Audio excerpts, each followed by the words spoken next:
Ɗerewol Tasaloonikanko'en ɗiɗaɓol ngol Bulus windi, ɗum neɓaayi ko timmini winduki arandewol ngol. O nani habaru tokkuɓe Yeesu e Tasalonika, ɓe ngoodi saɗɗum. Nder goɗɗum seɗɗa ɗum o metuno. Saɗɗum ɗum e ɗum ɓeydo. Torra e nganyandi ndin ma e ɓeydo. Ngam non tokkuɓe Yeesu wonɓe Tasalonika ɓe nganya wi'uki Yeesu no so'oyto. Ngam kulol, Bulus lildiɓe ɗerewol dammugol, e ngol siryora geɓe tati, e ngol meta dow saɗɗum gonɗum dow kawtal tokkuɓe Yeesu. E arande o holliɓe kammunde, ɓe munya nder torra ka ɓe torrete. O holliɓe e njayri, nyalde Jeymiraawo e wara. E timmode o meti dow saɗɗum gonɗum hakkunde maɓɓe, dow yimɓe ganyayɓe kuugal. O timminiri e yeɓre nden e do'aare. E nder fuɗɗode bindol maako, o fuɗɗiri e do'aare e yettore. O fuɗɗiri do'aare yettore ngam Tasaloonikanko'en, e iri hoolaare e yiɗde, e munyal nder torra ɗum ɓe njarata. O nani dow Helenanko'en e Romanko'en, e woɓɓe Yahudanko'en ɓe ngondi, e kokka ɓe torra ngam ɓe tokki Yeesu. Ɓe yimɓe ɗum tokkuɓe diinaji, amma ɓe karna tokkuɓe Yeesu bone. Ɗum wanni Bulus. E yiiki maako, woɓɓe nder maɓɓe no nganyay tokkuki Yeesu. Sey Bulus fooɗi hakkiilo maɓɓe no wanno nder ɗerewol maako artungol, e mo siftorana ɓe iri torra ka ɓe njarata, ngam sumpo maɓɓe e Yeesu. E ɗum holla ɓe kawti hoore nder laamu Allah. Yeesu kanko woni laamiiɗo, ngam iri torra ka o yari dow gaafaangal. Non ma tokkuɓe mo, ɓe njaray torra, amma ɓe keɓay jaalorgal dow duuniyaaru. Non no Yeesu nyaamiri jaalorgal. Nder munyal, ɗon ma o ɓeydi siftoranki ɓe. Ɗum neɓata. Nyalnde Yeesu so'oyi, o hiitoto ko ɗume. Ɓen ɗon kallanayɓe ɓe, faabarayɓe ɓe e ndufa ƴiiƴam maɓɓe. O wi'i torra ɓen ɗon kalluɓe, ɗum tabbitinay ɗum yeeso Jeymiraawo, amma e mo darna ekkitinol maako. Bulus metaay dow kammunde, gonde non mehere, ngam teddungal Allah e bawɗe maako, amma e mo darna ekkitinol maako. Ɓe ngaylitani Yeesu ɓaawo, ɗum ɓe kalki. Ɓe mburtake nder laamu Allah taɗɗoɓe. E Bulus kam, ɗum haani ɓe kakkilana ɗum.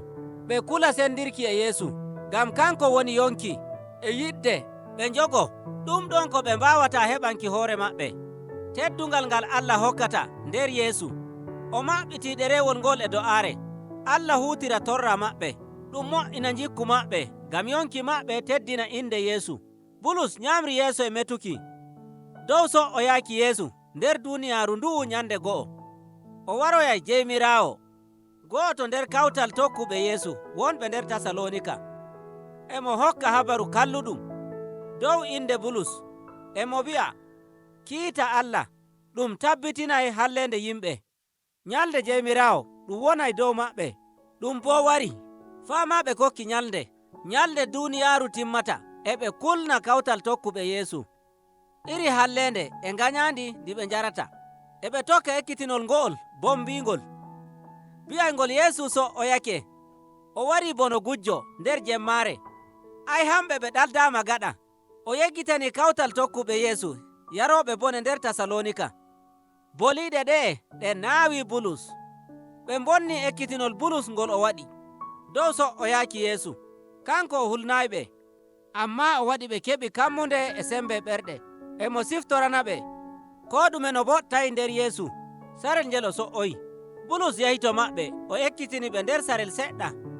Goonga ɗum o bonnayi wakkati. Ekkitinol ngo'ol ngol luggungol, gaylitooɓe keɓi saɗɗum dow majum. Amma ko woni e njayri ɗo, e nder deftere annabi Isaya e Daniyel, laamuuji duuniyaaru nyamra yeeso e nder ganyuki ko Allah yiɗi. Ɓe mbaɗay jonde iri nde laamiiɗo Nabukoneeza. Non fa ɓe njooɗori nder leyɗe maɓɓe. Laamiiɓe ɓe mawnini ko'e maɓɓe, ɓe ngarti bono allaaji. E Bulus e mo raara laamiiɓe no ekkitinol annabo'en hokkuno dow maɓɓe. Mo yi'a annabaaku ngun ngu heewi dow maɓɓe, e nder balɗe maɓɓe e nder leydi Rooma, e nder laamu Karikula e Lamaruudu, e nder nyumo maako, e nder torra ka ɗum fuɗɗite ɗum waɗa iri majum.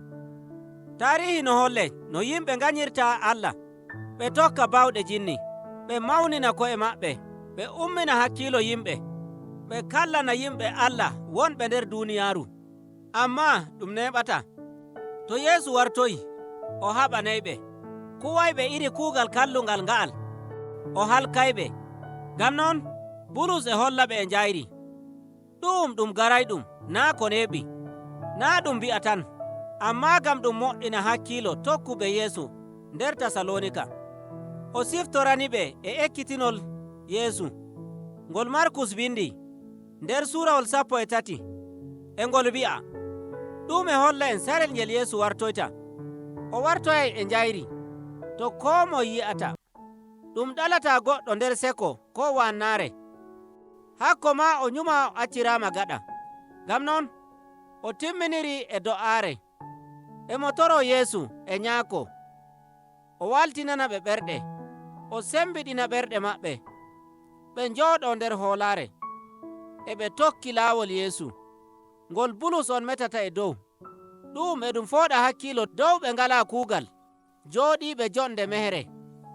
E mo meta dow yimɓe ɓe ngalaa ko ɓe maagi, ganɓe kuuɗe, ngam ma ɓe mballa hoore maɓɓe. Ɓe laatake torra dow yimɓe ɓe njooɗodi. Bulus metiino dow maɓɓe nder ɗerewol maako arandewol. Ammaa ɓe nyamri yeeso e iri jonde nden faa ɗum laatake saɗɗum. Ngam non o noddi inɗe woɓɓe maɓɓe e njayri nder kawtal tokkuɓe Yeesu, wañooɓe kuuɗe. Ɗum gaɗotoɗum, ɓe njogake ekkitinol kallungol jahenongol hakkunde maɓɓe. Woɓɓe maɓɓe e nyuma Yeesu wari ma faa dilli. Woɓɓe boo e mbi'a ɗum neɓata bo o wartoye. Ngam non ɓe ɗali kuuɗe maɓɓe. Bulus e meta dow yimɓe ɓe'e, e mo haɓana ɓe, e ɓe tokka ndonuuji Romanko'en.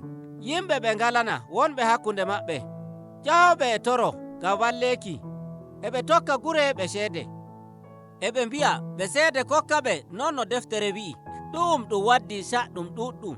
E gongel sarel ma, ɗum waddaniɓe feerotirol, ɗum bonni jikku maɓɓe, e ɗum waɗa woɓɓe maɓɓe tefa seede no haana.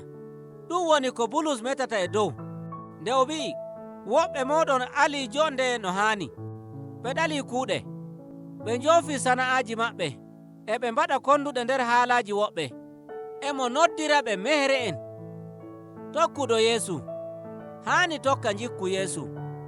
O yiɗa woɓɓe, o wallito woɓɓe, o yiɗa kuugal, ngam o maagana hoore maako haa o walla woɓɓe ma, ngam yonki maɓɓe laato bote to woɓɓe. E timmoode, o waɗi nde do'aare. E nder saka torra ka ɓe torrete, Allah Jeymiraawo hokka ɓe salaama nder inde Yeesu Jeymiraawo, kanko woni kisnoowo. E nder koyɗum o walli en keɓten ko yahata nder tokkuɓe Yeesu wonɓe Tasaloonika. E ɓe kooli wartoyki Yeesu, e ɓe ngoodi kammunde dow kiita nyande jaango, naa dow haalallaaji tan ko tahli, ammaa hoolaare maɓɓe ɗon dow kammunde, e kammunde iwoynde daga to moƴƴere Allah, e hokkuki hoore dow Yeesu. Ɓuri ma e sarel ngel ɓe njarata torra e ngañaandi ngam Yeesu. Gaɗa duuɓi seɗɗa nder tokkuɓe Yeesu, kamɓe ma ɓe keɓi torra, ammaa ɗum hewtayi dow sarel ko ɗum winduno ɗerewol ngol. Ammaa kammunde nde ɓe ngoodi, mo'ini jikku maɓɓe. Ɗum woni ko waɗi nder deftere Tasaloonikanko'en.